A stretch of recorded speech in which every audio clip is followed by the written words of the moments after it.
I remember texting my mom saying, I can't do this anymore. I told God, you feel the pain of my heart.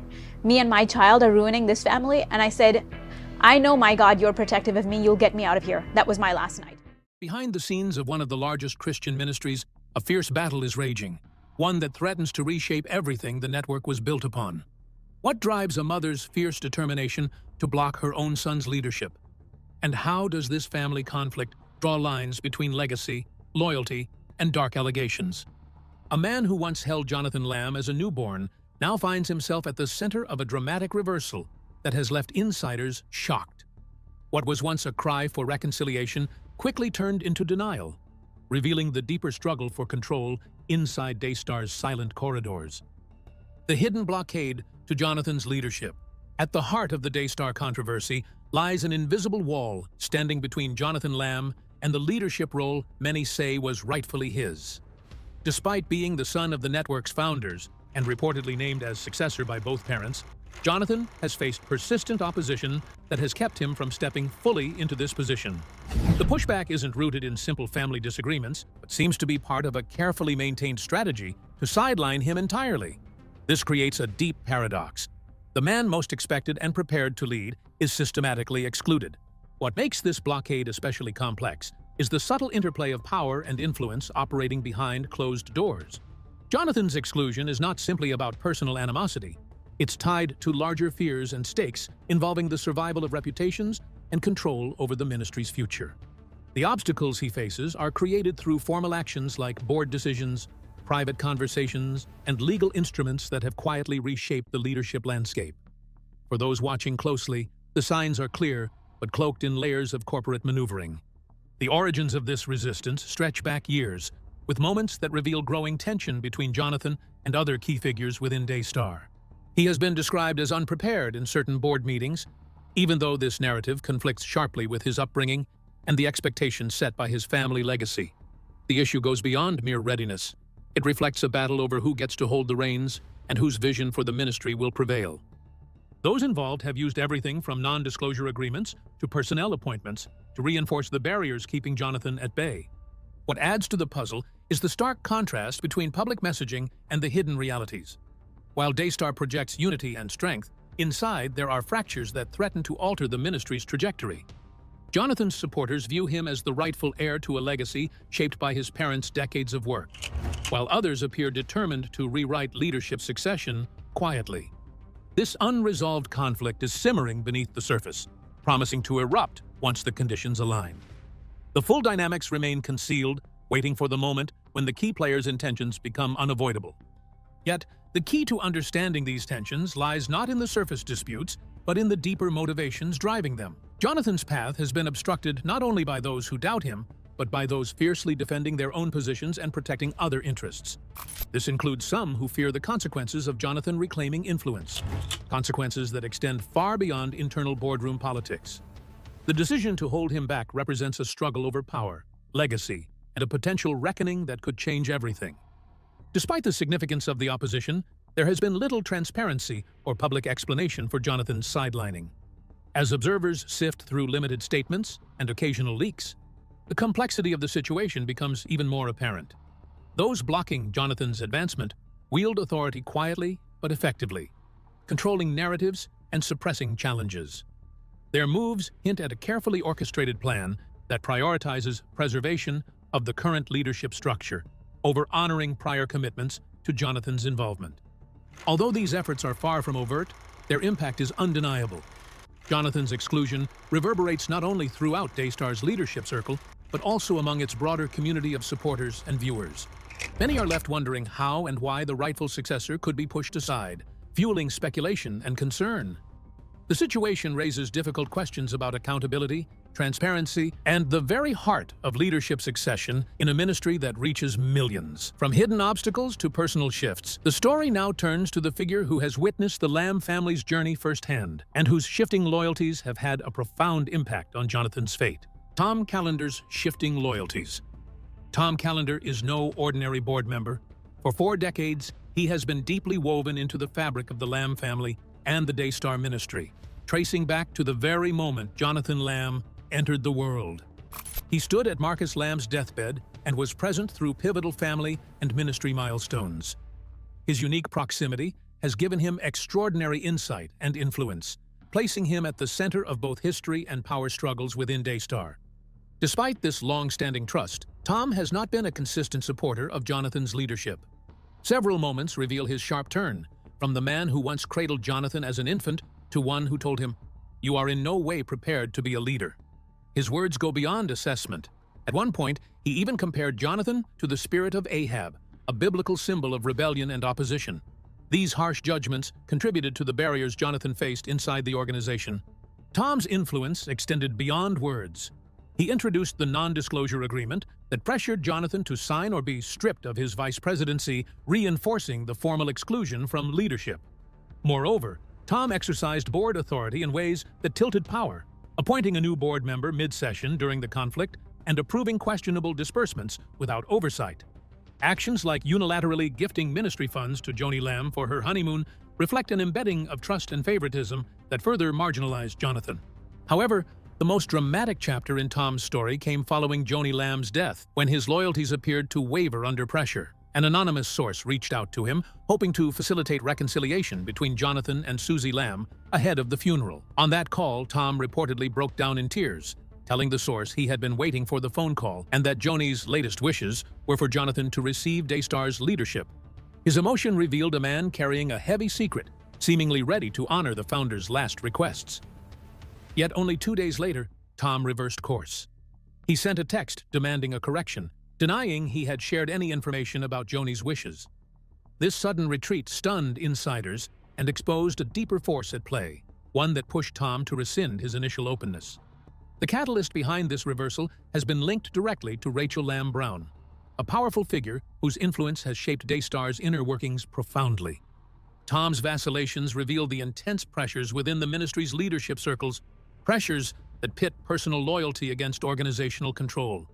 His unique position grants him insider access few enjoy, but with that access comes vulnerability to competing agendas. In this context, Tom has become a pivotal actor in the story of Jonathan's blocked ascent, capable of either gatekeeping or unlocking the doors of leadership. His story is a vivid illustration of how deeply intertwined personal dynamics and governance decisions are within Daystar. Tom's history, relationships, and decisions continue to shape the ministry's direction, and his unclear stance leaves many questions unanswered. The walls built around Jonathan's leadership ambitions are directly linked to a determined effort by Rachel Lamb Brown, whose protective strategies shape much of the conflict.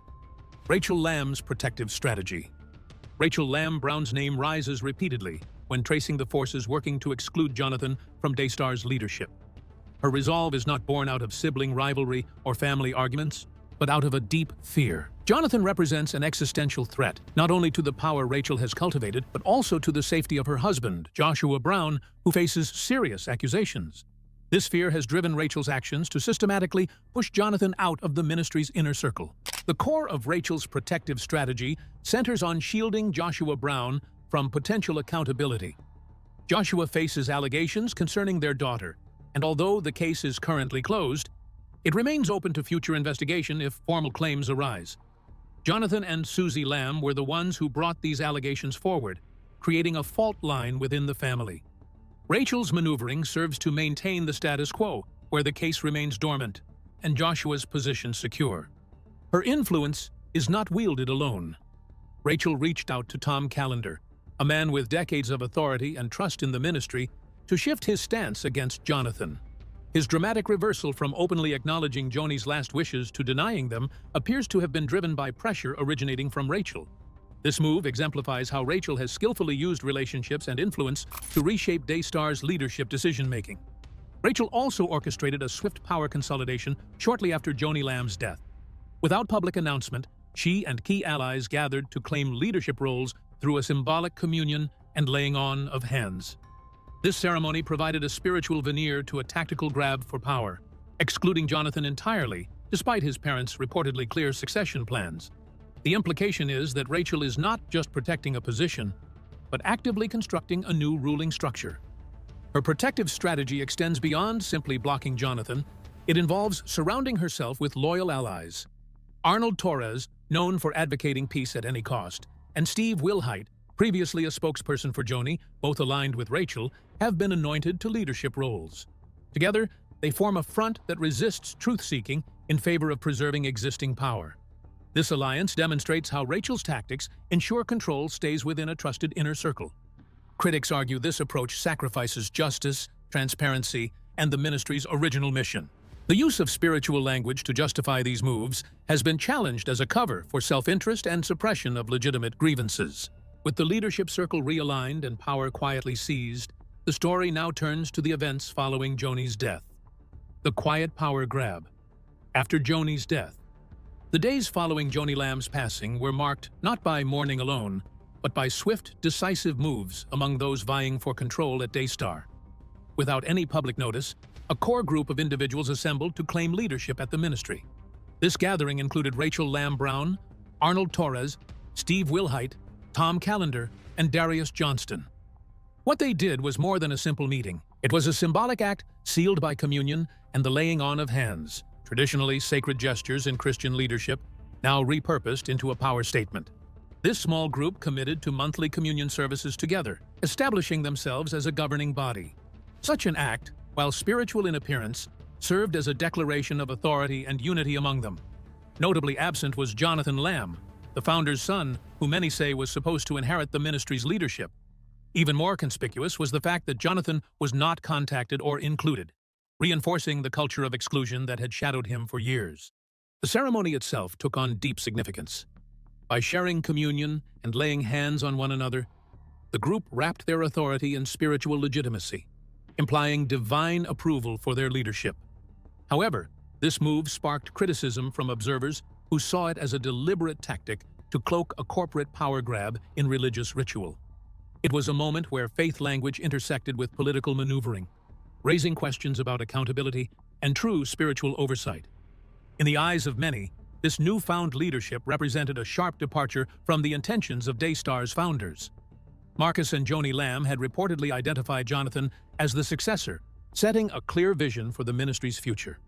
Yet here, in a closed room laden with symbolism, that vision was quietly overturned. This altered power structure hinted at deeper divisions and raised concerns about hidden agendas within the organization's upper echelons. The roles of those present also reveal much about the nature of this power shift. Arnold Torres, despite his long friendship with the Lamb family, has been described as someone who prioritizes peace over confrontation, often advocating for getting through challenges without digging too deeply. This approach sometimes translates to overlooking difficult truths in favor of maintaining harmony. His acceptance of this new leadership role signals a willingness to stand behind Rachel and those aligned with her. Steve Wilhite's presence is equally telling. Known as a loyal defender of Joni, Wilhite often spoke out publicly against Jonathan, echoing the family lines that painted Jonathan as unfit for leadership. His elevation from spokesperson to a core leader within the ministry illustrates how faithful obedience to Rachel's agenda has been rewarded. This pattern reflects a ministry culture where loyalty and usefulness can surpass qualifications or moral integrity. Even as the new leadership took its place at the table, shadows cast by unresolved and serious allegations loomed in the background, complicating the ministry's path forward. The shadow of allegations. One of the most troubling elements underpinning the power struggle at Daystar involves serious allegations against Joshua Brown, Rachel Lamb Brown's husband. These accusations relate to the couple's daughter and have been a source of tension and division within the family and ministry. Jonathan Lamb and Susie, Joni's daughter, were the ones who brought forward these concerns, setting off a chain of events that directly impacts who can or cannot lead the ministry. Although the formal investigation into these allegations has been closed without charges, the case remains open to reopening if the child makes a formal report to authorities in the future. This fact has significant implications not only legally, but also for the ministry's leadership and its public image. The possibility of future revelations creates stakes that extend beyond boardroom politics, touching on matters of justice, protection, and accountability that cannot be ignored. Rachel Lamb Brown's efforts to safeguard Joshua Brown's position stand out as a central motive behind the exclusion of Jonathan from Daystar's inner circle. Jonathan's leadership and access to the ministry's resources could bring renewed scrutiny and potentially open doors that might lead to accountability. To prevent that, Rachel's maneuvering appears determined to keep Jonathan at a distance, effectively using the shadow of these allegations as leverage. This dynamic creates a deeply troubling reality where the pursuit of power within a faith-based organization intersects uncomfortably with efforts to suppress difficult truths. The welfare of a child, the possibility of justice, and the integrity of the ministry become entangled in a broader contest for control. Such a situation places Daystar's leadership under intense pressure to reconcile faith with transparency. Adding to the complexity is how spiritual language and rituals have been used by those in power to justify their decisions. Communion services, laying on of hands, and declarations of spiritual covering have served as shields to deflect accountability. Yet, many see this as a distortion of true spiritual leadership, where personal protection eclipses the pursuit of righteousness and justice. Critics argue that allowing a child's story to be used as a bargaining chip in this corporate succession fight is the ultimate violation of Christian ethics. It raises urgent moral questions about how power is exercised and at whose expense. These concerns resonate deeply within the broader faith community, which watches as sacred responsibilities become overshadowed by political survival. Behind the orchestrated power moves and denied truths lies a question of destiny. How this family saga aligns with timeless themes of judgment, anointing, and what God has truly ordained. The unseen hand of destiny. Throughout this family and ministry conflict, the words of Joni Lamb to her son Jonathan echo with profound significance. The Lord will judge between you and me. This statement reflects a deep biblical narrative, one that resonates with the ancient story of King Saul and David, the anointed successor who faced opposition despite God's clear favor. Joni's invocation of divine judgment suggests that beyond the human drama lies a spiritual reckoning that transcends boardrooms and power plays. The parallels to Saul and David are striking.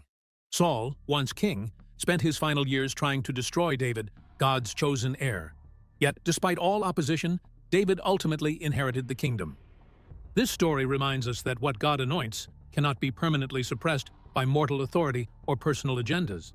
In the Daystar situation, this biblical backdrop frames Jonathan's struggle not merely as a family dispute, but as a spiritual battle over what God has ordained. The power moves by Rachel Lamb Brown and her allies, including the exclusion of Jonathan and the secret communion service, can be seen as attempts to control that destiny. They wrapped their claims to leadership in spiritual language, yet many question whether these acts honor God's will or merely human ambition. The tension here highlights how easily religious symbolism can be co-opted to justify political maneuvering, raising urgent questions about true spiritual authority. At the heart of this spiritual drama is a call for truth and transparency. The Apostle Paul's warning in 1 Corinthians 11:27-29 about partaking in communion in an unworthy manner strikes a chilling chord. Paul speaks of judgment that comes swiftly upon those who claim authority without righteousness. This scripture resonates with Daystar's situation, where leadership claims shadow unresolved issues of justice and suppressed truth. The story also reflects the enduring tension within ministries between legacy and reform. Marcus and Joni Lamb's vision for Daystar represented decades of work and faith, yet the unfolding power struggles threaten to fracture that legacy. History shows us that true legacy is not preserved through secrecy or silencing rightful heirs, but through integrity and courageous leadership, willing to confront uncomfortable realities. God's hand on Jonathan is described as having been present since before his birth, before even Tom Callender held him in a hospital room. This assigns a weighty sense of destiny to Jonathan's journey, one that no legal agreement, no reversed text, and no orchestrated power grab can erase. It is a reminder that divine purposes operate beyond human schemes. Today, we've uncovered a complex struggle of power, legacy, and faith within Daystar's leadership. Jonathan Lamb's fight is more than family drama. It's a spiritual battle over truth and destiny. As this story unfolds, remember to seek transparency and justice in all things. If this deep dive resonated with you, please like and subscribe for more insightful content. Thanks for watching.